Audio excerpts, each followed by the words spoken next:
Excellent. Thank you. That's our cue. Welcome, everyone, to League of Women Voters Lincoln-Lancaster's Lunch and Learn series. We have been doing these monthly get-togethers for years and years. Here we are now in 2024. Happy New Year, everyone. We are excited today to hear from our program experts about regenerative agriculture. I'm Terry Hendrickson. I chair the Lunch and Learn series for the Lincoln League.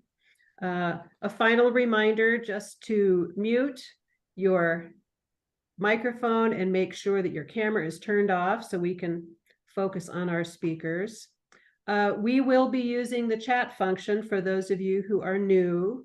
We want you to pose questions to our speakers in the chat. I will monitor those and relate them to our speakers at the end of their presentation today. So let me introduce today's speakers.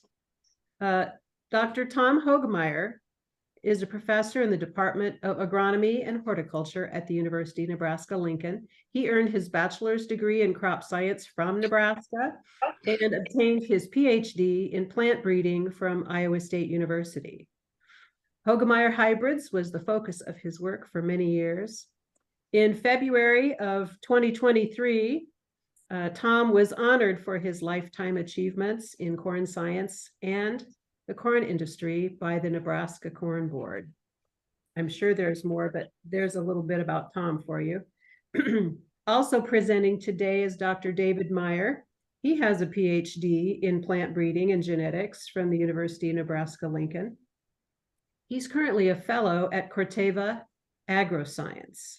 During his 38-year career with Dow AgroSciences, he worked in diverse areas of research and development with a passion to contribute to the optimization of holistic, customized, sustainable cropping systems for large and small farmers. So that might not be all we need to know about our speakers, but there's just a little bit. Please, let's get started. Perfect. Thank you, Terry, for having us. Tom and I are excited to be here to talk about this topic that we're both very passionate about. And I am retired, so no longer with Corteva, which has given me a little more time to do things like this. So just a bit of a backdrop. This is we are certainly not experts in this space. There is a lot to understand and a lot to think through in this space. So last time Tom and I talked about this was at an OLLI class, and it took us 3 sessions and 6 hours to get through it. So we're going to give you, I would call, the very condensed high-level overview in the next 25 minutes or so. And the general idea is just to give you the view of the forest level view of what this topic is about. And maybe during the question and answers, we can dive a little deeper into the topic, because each slide we show really is a compilation of about 10 slides rammed together. First of all, I'll talk through a little bit about why we should all care about regenerative agriculture, at least in Tom and I's perspective, and a little bit about what it is, how it's done, and then Tom's going to start to talk about policy and advocacy in this space. So we'll go ahead and get started. And so a little bit about the backdrop for this also. Both Tom and I are founding members of a new nonprofit in the state called Nebraska Soil Health Coalition. And the idea really is to rally people around soil health and to try and be a vehicle that represents producers, be producer-centered, and really think about education, outreach, and the adoption of soil health principles. And why do we want to do this? We believe it's a way to build resistant farms, ranches, and communities across Nebraska. And so why are we so keen on soil health? Because really, soil health is one of those topics that, is a win-win-win scenario for everybody. It's good for the farmer, it's good for the communities, it's good for society, it's good for the environment. So that makes it exciting to talk about this space, because as soil becomes healthy, it creates all these different services, and just a few of them. It certainly helps with production, it helps with carbon sequestration, It helps purify your water. It helps with climate regulation. It provides habitat for life on the planet. So it does a lot of really, really good things. And so as we think about that, there, certainly what comes to mind are these lists of things that, you may or may not be concerned about. So I'm going to give 8 examples of things that I think you might be concerned about. And I would encourage you, as you look at these or as I read through them, you go ahead and use the chat function. And if one of these things, particularly resonate with you, go ahead and put it in the chat so we can start to get a sense for what are the things that interest you. But certainly when Tom and I think about soil health and how this affects all of us, here are some things we're concerned about. Decreasing soil loss and degradation. You may or may not know that since we started breaking up the prairies in the 1850s, we've lost half of our topsoil already. So half of it is gone and some that is left is degraded. So we have a real issue with soils. Also, we see water quality and water quantity as huge issues. The idea, is there enough water for our crops, our livestock, our cities, and is the quality of that water good enough for human health? Restoring biodiversity above and below ground. There's, certainly something I think we all enjoy are the wild spaces and the diversity of life there. Enhancing ecosystem health, better human health and nutrition. As soil becomes more healthy, there's more nutrients going into the plant. That makes more nutrient-dense crops and foods coming off those farms. Creating equity and inclusion in the global ag system and community health. Raise the volume. Are people having trouble hearing me? I don't believe so. Okay, good. All right. So then other things is acknowledging and embracing indigenous wisdom, and of course, ensuring sustained profitability for farmers. So one thing that's important to think about soil health, it's not just for the production system itself. It's really the connection between the plants, the animals, the ecosystem, the humans, and community health that all interact in that space. And I've heard the phrase that it's not agriculture that's broken, it's our relationship to the land that's broken, and something we really need to rethink. It's about relationship between people in the production system, the food system, and the community in which they live. Dr. Ratan Lau from the Carbon Management Sequestration Project in Ohio State has what he calls the soil human planet health nexus. Well, what is that? That's the fancy way of saying that soil health, plant health, animal health, human health, environmental health, and planet health are all linked together and cannot be separated. And these things are all intertwined. And of course, that certainly makes you think in Is ham okay, or do you want hot dogs? Just ham would be great. Indigenous wisdom, where the indigenous cultures look at the land as not a it in the life that lives on it, but they look at it as part of our group, part of our brothers and sisters, and it's that relationship thinking that I think we need to work on, and also the idea of the 7 generational thinking, whereas everything we do every day, we should think about how does that not affect us today, but how does that affect somebody 7 generations from now? So what is regenerative agriculture? Well, there was a large study done even a month ago. I saw a new paper where they looked at 129 different definitions and tried to boil it down into one. So I'm not going to give you all 129, but I'm going to give you 3 of them.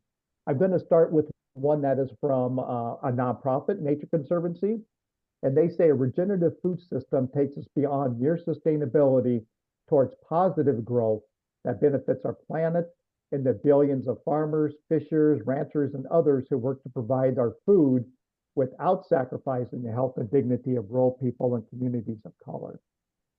An example from a corporation, from Corteva, a farming system that is designed to optimize profitability, sustainability while replenishing and improving natural resources, including soil, water, biodiversity, Why ensuring production is resilient for farmers, their communities, and society. I'll give you one from one of the large food companies, General Mills. Regenerative ag is a holistic, principles-based approach to farming and ranching that delivers positive environmental, social, and economic outcomes. And this approach is relevant to all types of farms, large and small, conventional and organic, and the principles have roots in global indigenous agricultural traditions, and we celebrate the land stewards who pioneered and continue to preserve these techniques. Now, these are all lengthy descriptions and all have their own twist to them. Probably the one I like the most and pay the most attention to is from a farmer called Gabe Brown, and he simply says that regenerative agriculture is farming with nature instead of against her. So what does that look like? So as I just talked about, there are just an enormous number of different definitions about regenerative agriculture. But the good news is that 95% of everybody that talks about regenerative agriculture, whether you're from the Nature Conservancy, a large corporation, or a food company, they agree that regenerative ag is built on 5 principles of soil health. And so what are they? It is, how do you minimize disturbance in the soil on your farm? Of course, one way to do that is through no-till, reducing the amount of chemicals that might affect the life of the soils. The other principle is keeping soil covered. One way to do that is through no-till or cover crops, encouraging variety and biodiversity. So thinking about not just corn after corn after corn or corn after beans, but thinking about different diversity of crops, including cover crops. And how do you keep a living root in the soil? Because there's an enormous amount of life in the soil, and it needs living roots to continue to thrive and to grow. And then how do we integrate livestock back into our cropping system? That's the way cropping systems, that's the way natural systems evolved. And how do we think about getting livestock back under the system? And probably most importantly is every farm needs to know their farm, because these 5 principles work for almost any farm, but it is how you apply them on your farm that really matters. So why is this good? Why is this a win-win? Well, as you think about applying these principles on the farm that I just described, it allows the farmer to have reduced inputs while maintaining yields. So as soil becomes healthier, it provides more, so you need less fertilizer, you need less insecticides, you need less herbicides, and all the while you're maintaining yields. Greenhouse gas reduction is a natural outcome of regenerative agriculture. You're sequestering more carbon, you're reducing the amount of nitrous oxide that gets away, you're reducing trips across a field because you're not tilling, so you have all this natural reduction in greenhouse gases. The other thing this allows for is increasing water quality as soils become healthier.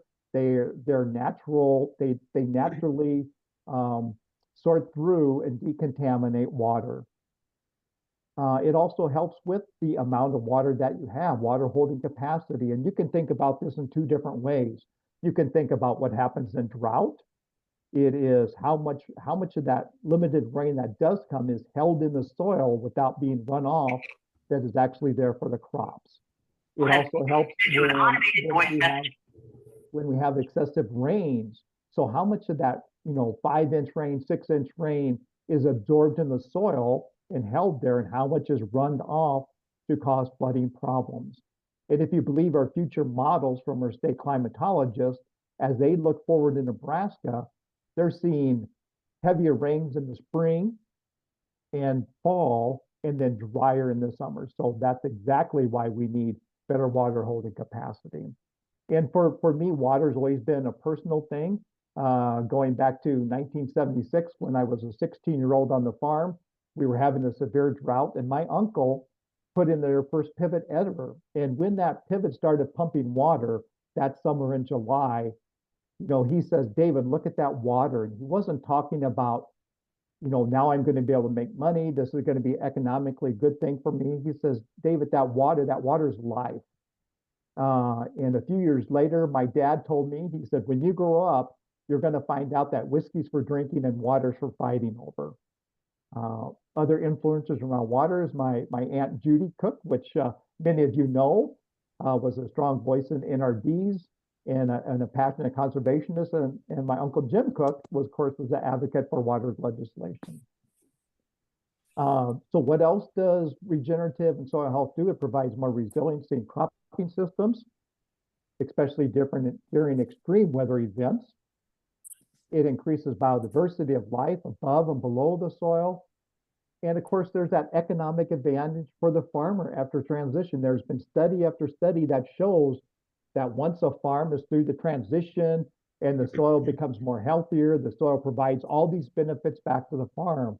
The trouble is that during that 3 to 4 year transition, while you're changing your practices and your soil starting to get healthier, that's when you have a little bit less return on investment that you have to work through. Okay, so how does all this happen? And again, this is, again, a 2-hour talk, but just to put it very, very high level, is what is going on as your soil becomes healthier? Well, healthy soil has a wide range of different types of organisms in the soil. And there can be up to over 1 billion microorganisms in just a teaspoon of soil. So you have all this life in the soil that is working together with the plants and helping the plants become more healthy and more nutritious. And so really what we're trying to do as we think about regenerative agriculture is we're trying to get back to the way our systems grew together as you think about the prairies. And we're trying to think about how can we start to mimic the prairies in a farming agriculture type of way that allows us to get back to there. And of course, we have to remember part of that natural system was the buffalo and all the other animals that graze those prairies. So this is what we're trying to get back to, is getting back to that system. And so as we think about that, what's happened? Well, after World War II, when fertilizer became cheap, we started filling in the gaps that were left by the natural system. So the natural system, the soils were starting to get degraded. They weren't able to provide everything the plant needed. So we started filling in the gaps left by the natural system. So we started adding fertilizers, insecticides, herbicides, and in our zeal to do that, I would say the pendulum swung too far to the right. And we lost sight of the idea that natural systems can provide a lot of what the crop needs. And we tried to provide everything they need while keeping nature away. So that's where we were the last 34 years. And regenerative agriculture now is to help you think about how do we get back to working with nature instead of against nature and enjoying all those natural benefits that come along with it. So what's changing now? Why are you hearing more about regenerative agriculture now than you probably have in the past? There's really 3 things that are driving the conversation. First of all, you have society. And during my time in Corteva, there's lots of other studies that have talked to society and they've asked about, what are the things you're concerned about as you think about your food and your food production? And of course, there were many different answers, but a couple reoccurring themes, we call them mega themes, came out of those discussions. And the first one was what's society worried about? Well, they're worried about where their food and fiber and biofuel comes from. And they're wondering if it was grown in a responsible way. And they're really starting to pay attention and to care about that. The other thing that's happening in this whole space of human health. So they're starting to understand more about the microbial communities in their own system, in their own body. They understand there's microbial communities in the soil. And so they're starting to make this connection that food grown in a healthy way is probably more healthy for me. The other thing that's driving a lot of this is water. There's more and more studies, as I'm sure some of you are aware of, of the connection between contaminated water and increases in different diseases, whether it's nitrates or atrazine or uranium in the water. And these are all things that moving toward regenerative agriculture can help with. Same thing with climate.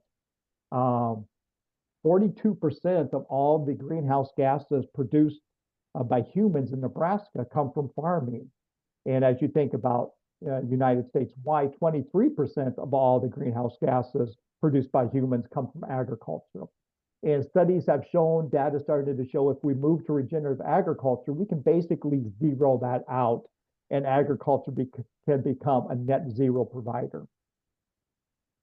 The other thing that then is driving this is large food companies are starting to hear what society's saying. They're starting to feel the pressure. So they're starting to work in their value streams and starting to be concerned about how the products they're selling is being produced. So these companies are putting literally millions and millions of dollars to convert millions of acres into regenerative ag production. And there's lots of examples of that, from Doane to General Mills to Cargill, Patagonia. It's not just food, it's the cotton for your fiber. So these large companies are also putting pressure on the system. So then the last part of this three-legged stool, if you will, is all around policy. And certainly policy is lagging a little bit in this space, but it's starting to become very, very important. And, you know, it's also global policy. There is nation after nation that is putting policy in place to move towards these more regenerative, more sustainable ways of farming. And they have different approaches. Different countries have different approaches.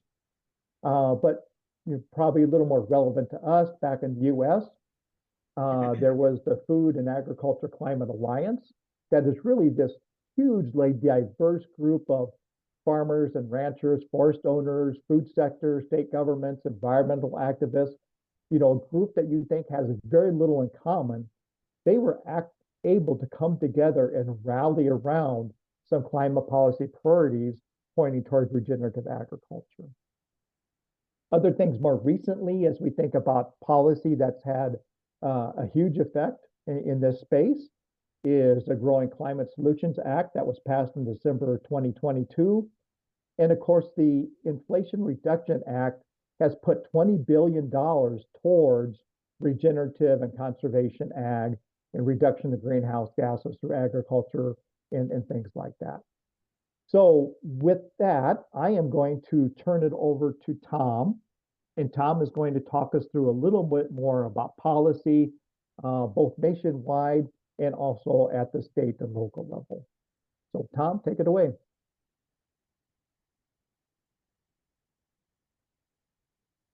So can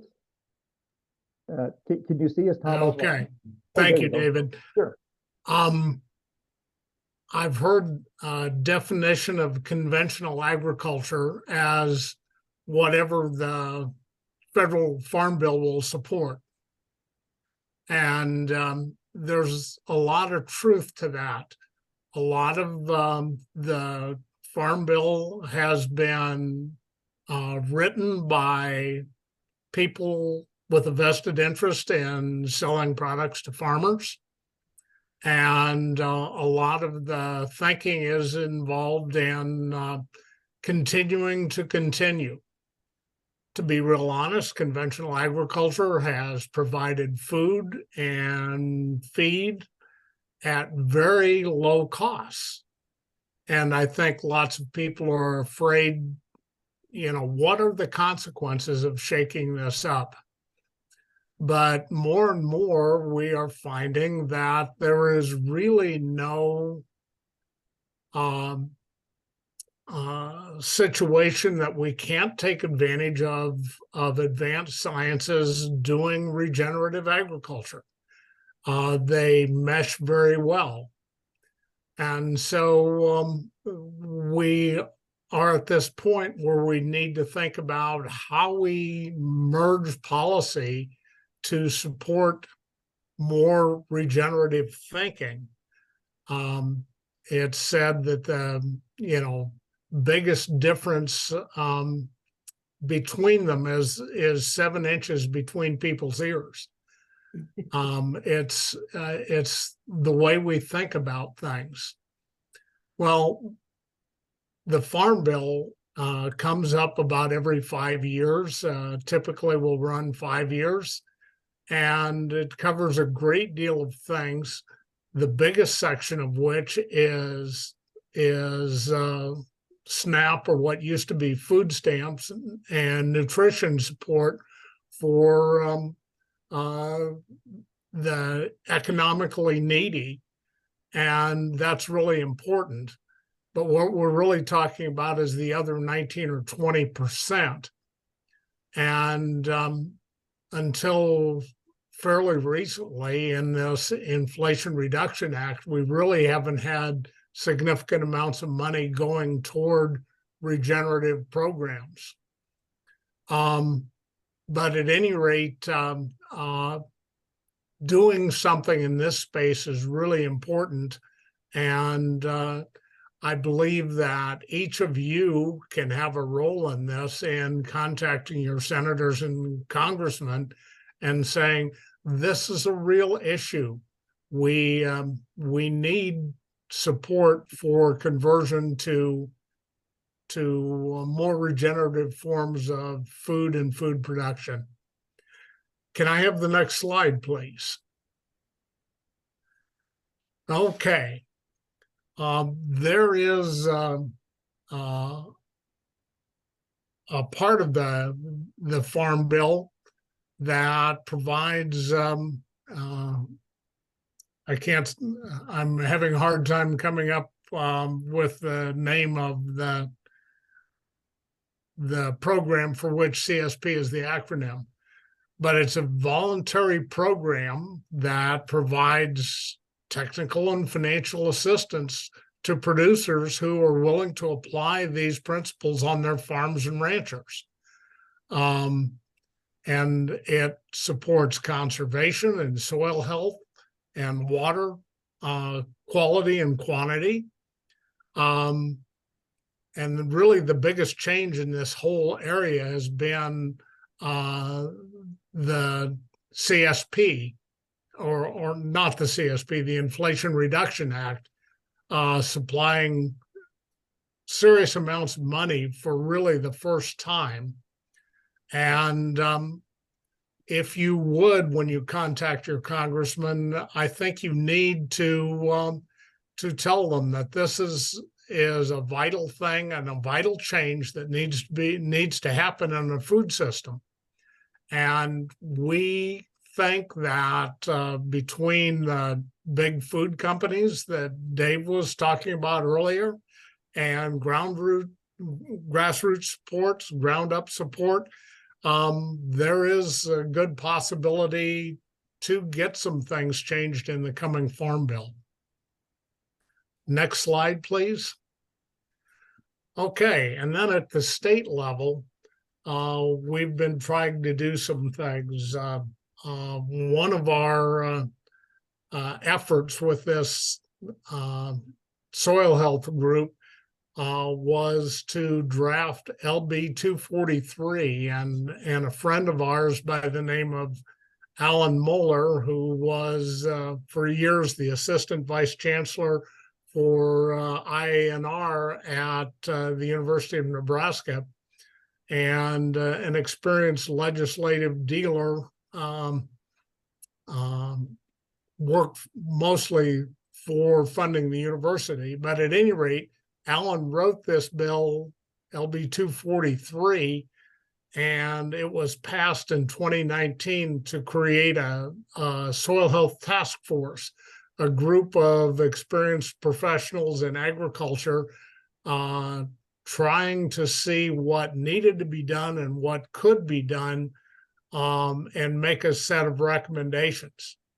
So they reported back in December 2020 with a 50-page report that's available online if you want to see it.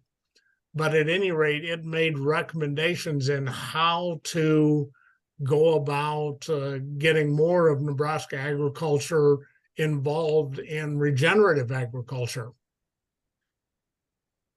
Then there was a follow-up bill, LB 925, that we helped pass or did some lobbying for and getting it done, that provided $1.2 million over 5 years to be coordinated by the Department of Natural Resources to provide money for founding communities of people involved in soil health.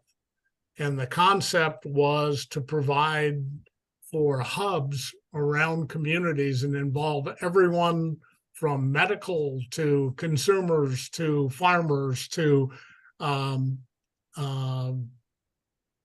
nonprofit groups, anybody with an interest in the environment or agriculture or whatever.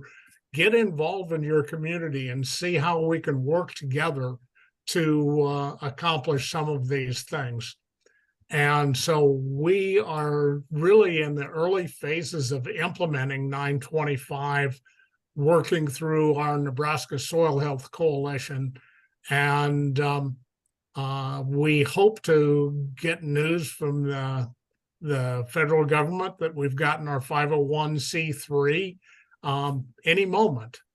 And we intend to use this organization to expand these community-wide producer-led efforts to develop these hubs for regenerative agriculture in different areas of the state. Next slide, please. Okay. Well, again, at the state level, the US EPA awarded $4.6 billion or developed $4.6 billion worth of award money to states so that they can do positive environmental things for their state and region. And Nebraska has gotten some of that already, a $3 million planning grant.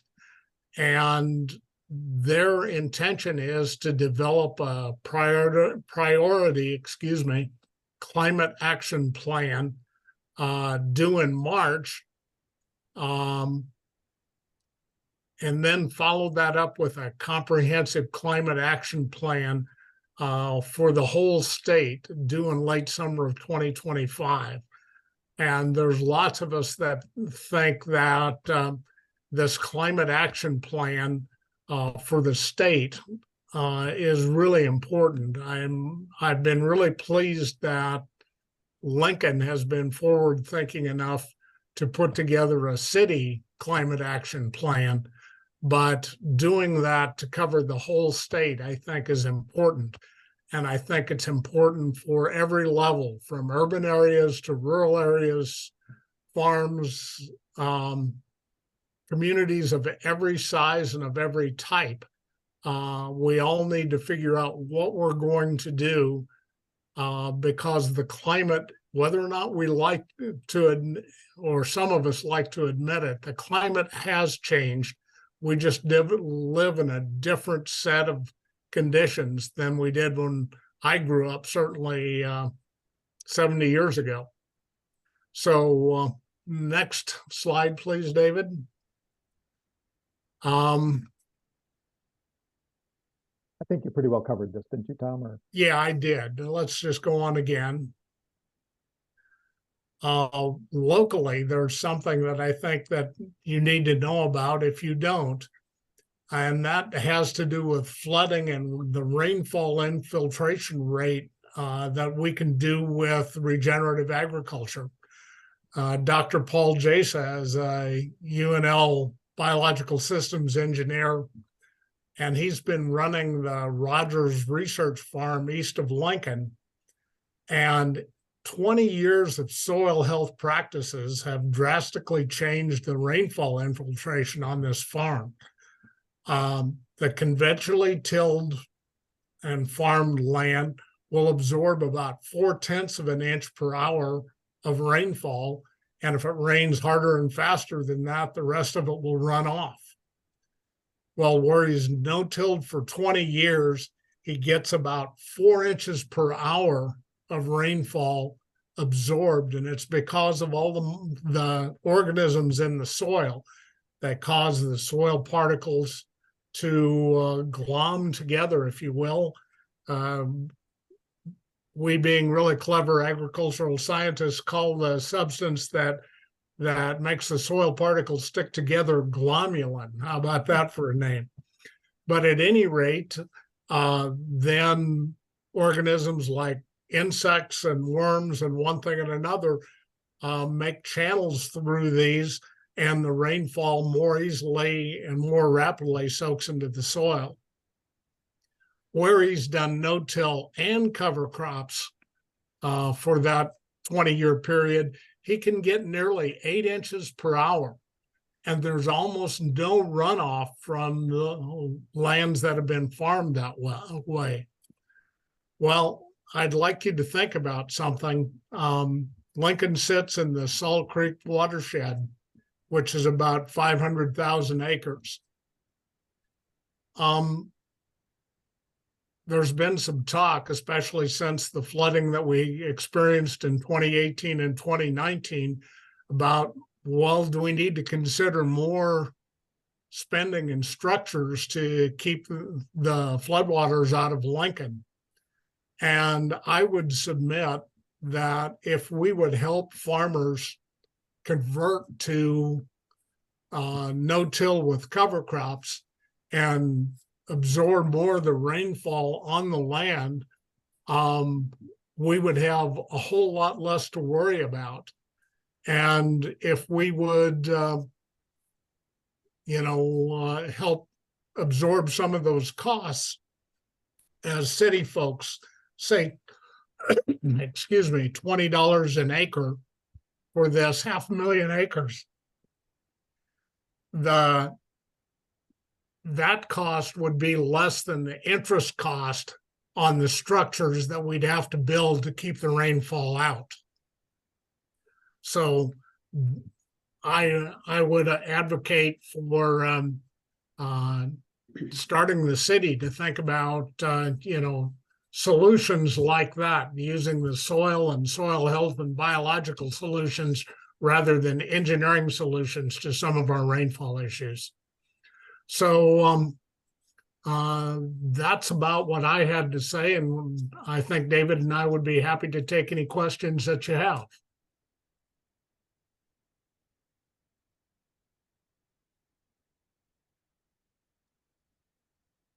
Very good. Thank you to both of you. I'm learning a lot as we go through your presentation. Just a reminder to everyone, please do mark your questions in the chat.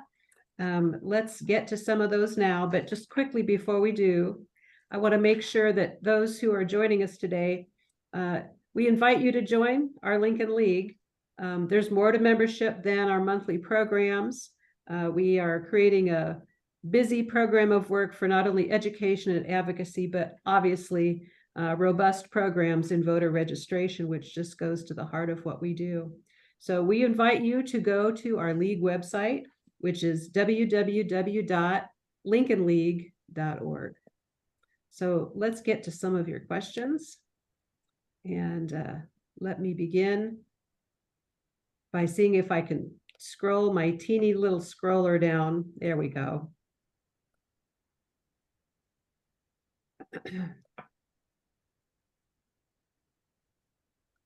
All right. This is a question for both David and Tom. How can we get better support from administrations to support regenerative agriculture? Two parts here. One, the previous administration did not vote to adopt the Healthy Soil Task Force report. And two, the current administration has also kept the original Alan Moeller legislation dollars from regenerative ag hubs in the DNR, that is Department of Natural Resources budget. So kind of a two-part question. I think Bob would like to hear from you both on that one, please.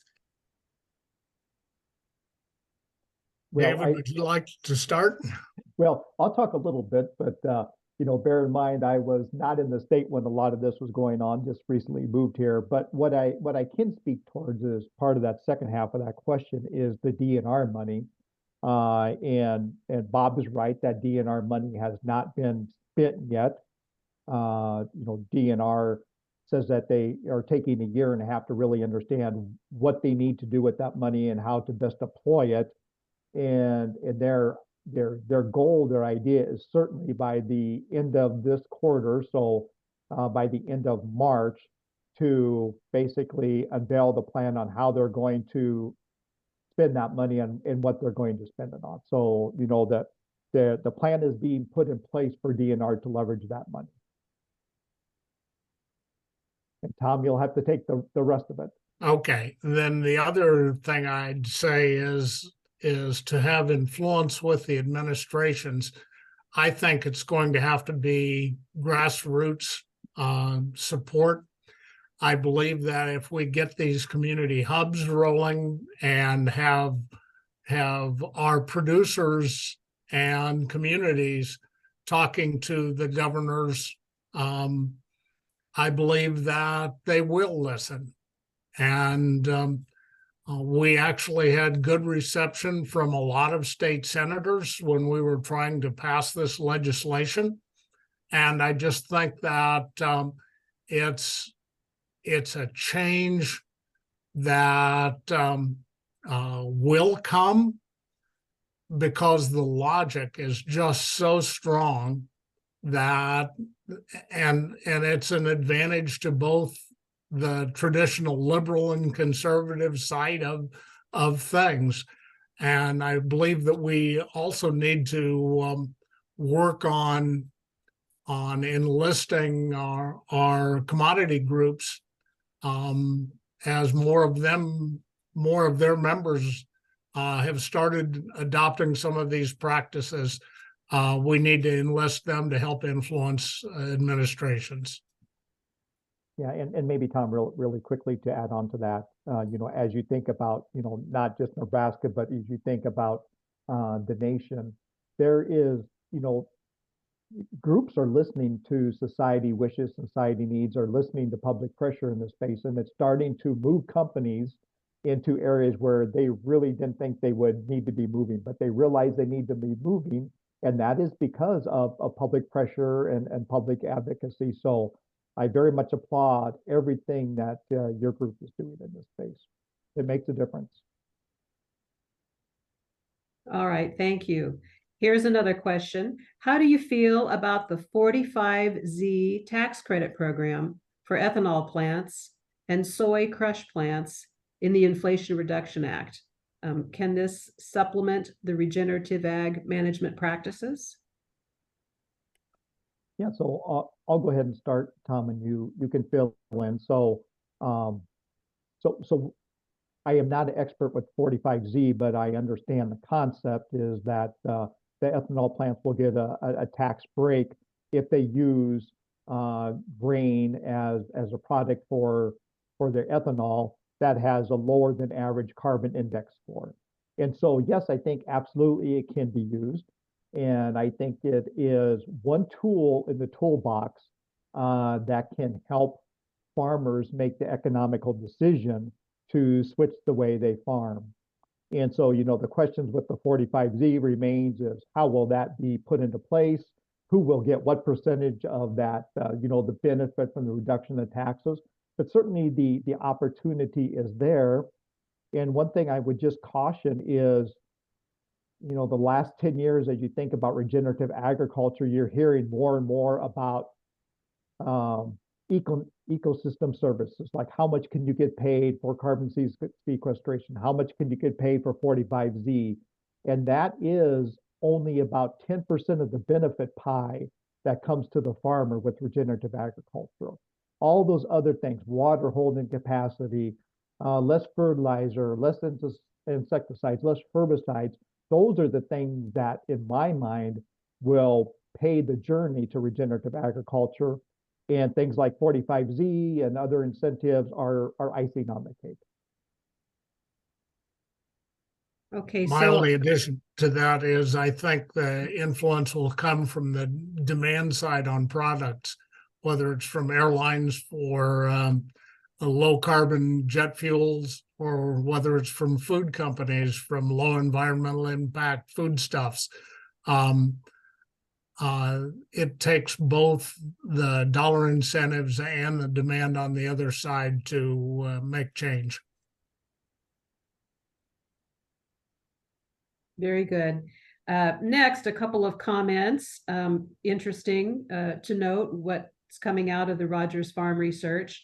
Has the Lower Platte South NRD been kept up to date on the Rogers Farm research?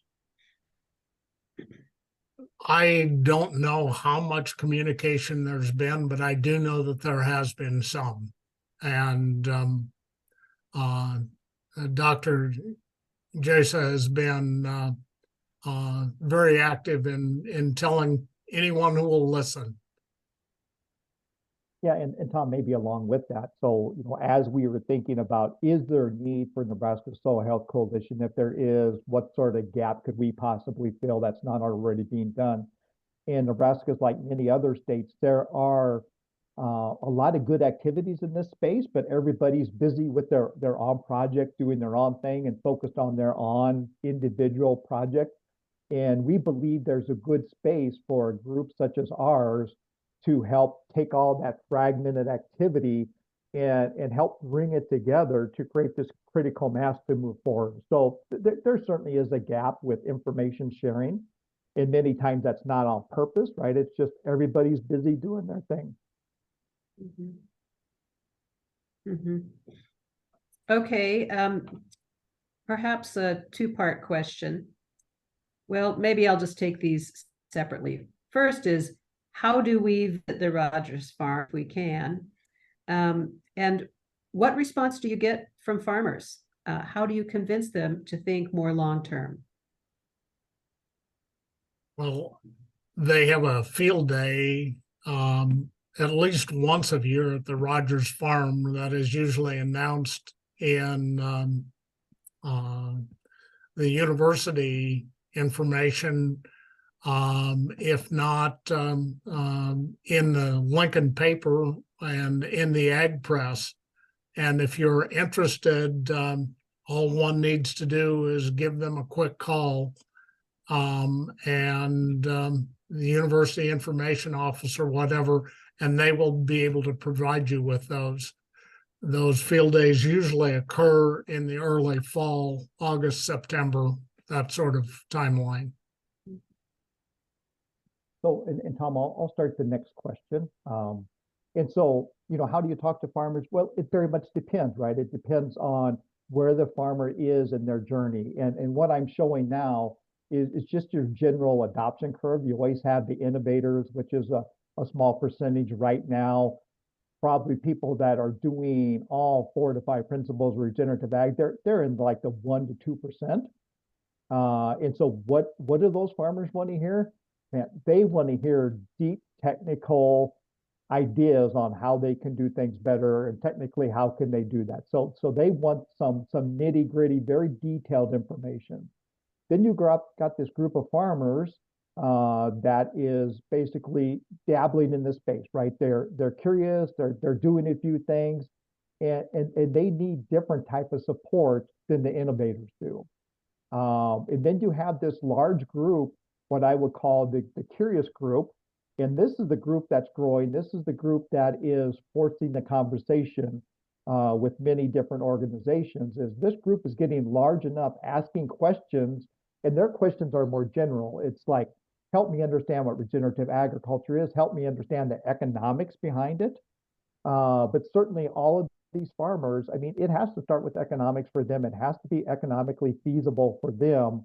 That has to be an imperative. And so how do you talk to them? It depends you just have to meet them where they're at. And so there are a group of farmers that just are not ready to have this conversation, just like any change, right? And those are the farmers you just wait for them to be more receptive to the conversation. So Tom, I don't know if you have anything to add to that, because that's I think that's well spoken, Dave. That that's a 4-hour course on the Ah. barriers with farmers. Yeah, you make a great team. It's a big subject matter area. And I'm learning a little bit more as we go. I'm going to try to get to our final questions in the few minutes that we have left, but I want to announce next month's Lunch and Learn. In February, we'll be hosting Todd Wiltgen. Our program topic is voter identification and mail-in ballots. Last year, Nebraska Governor Jim Pillen appointed Todd as Lancaster County Election Commissioner. Being the Lincoln-Lancaster League, this is where our focus will be. As you may know, Todd replaced the former election commissioner, Dave Shively, who retired. That'll be a very timely one, I hope. Hope you can all plan to join us. Couple more questions. We've got several more here. It is difficult for a cash rent farm to incorporate some of these best practices. What ideas might you have for this conundrum? One of the things that we have talked about is we may need to get people thinking about longer term leases on cash grain, so that whoever is the farm operator has a chance to recoup some of the gains that he will have had to invest in the early years. And the owner of the land is also probably going to have to understand that during these transition years, he may need to take a little bit less as his investment in making that transition as well. Yeah, and Tom, I fully agree. And of course, when you say he, it could be he or she, right? So we are starting to see Yes. more and more female farmers and landowners, which is really, really good. And you know, a lot of the statistics show that in general, the female landowners are a little faster to adopt this thinking, which is really, really good and positive. So the other thing with this is, as you think about it, we need, again, you know, Tom mentioned that 7 inches between the ear, but you need to change the mindset. It's not what's your return on investment in 1 year. It's what is your return on investment over the next 7 years on that farm. And looking at building up your soil and soil health is just like when you own a house. You have to do year-to-year maintenance. Otherwise, that house will fall apart and you'll be in real trouble. And your land and soil is no different. You have to spend some time and energy to build it up for it to continue to support you. Thank you. Here's a general but an important one. How do you go about educating our legislators? That's a tough one. It requires, as you and your group know, it requires personal contacts. You can't just, you know, put out a press release. You can't just, you know, tell them, you know, this is our opinion and this is how it is. I think that long-term conversations with people so that you can explain your concerns and they get the opportunity to explain to you, you know, why they have their positions. I think one can arrive at mutual understandings, and it's a long-term process that takes many meetings and lots of effort, but I really think that's the way. Yeah, and Tom, I'll add that a little bit, but before I do, I just want to compliment this group. Tom and I presented to numerous different groups, but these are the best questions I think we've got. So kudos to the group for some really, really good questions. And I think, how do you influence the legislature? Well, you know, they're at the end of the day, they're people too. And so how do you have a good conversation with people? You find some common set of values that you can both agree on and rally around, whatever that is for that individual. You know, whether they're concerned about the economics of the farming community, whether they're concerned about, you know, climate extremes, or whether they're concerned about, you know, biodiversity. You know, no matter what they're concerned about, find out what they're concerned about. Start that conversation there, and then you can build on to this other thing. But for most people, it starts with economics, and then you bring this other thing in. All right. We're running low on time, but we're going to move right ahead. I want to make sure everyone takes note of a mention of the Healthy Foods Conference coming up this month in Columbus. Please take a look at the chat. This conference in Columbus will be organized by the Nebraska Ag Society. People are encouraged to attend. Next question. There's concern that there will be an attempt to block funding. How do we turn around an attitude that it is profitable to fund this kind of effort for regenerative and sustainable farms? That's really a difficult question. But again, I really believe that there's not a single act that we can do to undo blocking moves by individuals.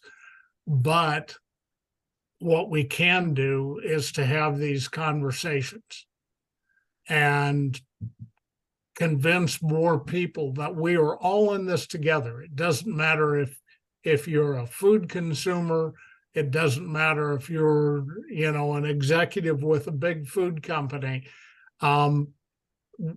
Whether you're a direct producer, we are all in this game together. And I really think emphasizing the slide that David showed from Dr. Law about, soil health, through human health to planet health is the message that we have to express to everyone. We're not trying to interfere with the profit motive or capitalism or anything else. It's just changing the mindset of people that we are all in this together. Yeah, Tom, and I think that's really well said, because the natural tendency, especially for people like Tom and I in the science discipline, is to lead with data, lead with information, lead with charts. But that is just terribly ineffective, right? It has to start with that mindset change that you described, Tom. Well put. Mm-hmm. Very good. Well, we're coming up against our 1 o'clock hour. I want to make sure I especially and sincerely thank again Tom and David for sharing some really great information with us today. There have been some good questions. I wonder if there are any final remarks that you'd like to make. Instead of getting to a next question, perhaps you have some wrap-up thoughts for the two of you, and then we will conclude. Please. Go ahead, Tom. Well, my remark would be to thank the league for your efforts, not just in soil health or voting or whatever. I think that you've been a consistently positive force. And if anything, we would like to enlist your group into promoting this whole idea of One Health. We're all in this together, from the food producers to the consumers, and it impacts all segments of society.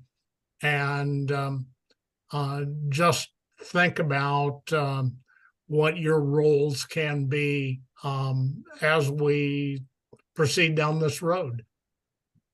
Yeah, and Tom, that's very well said, and very similar to what I was going to say. The only thing I'll add is we all are all in this together, but we also have a win-win-win scenario in front of us, and that's what's always made me so excited about this regenerative ag space, because it's a perfect example where there are no losers in this, right? We all win. Society wins, farmers wins, the ecosystem wins, the environment wins. We all win in this, so that's really exciting. And just to note, if people are interested, we will make a PDF copy of these slides available if anybody wants them. Thank you. And I believe we will. We've had several requests indicating that we should. I want to thank everyone again for joining us. Happy New Year.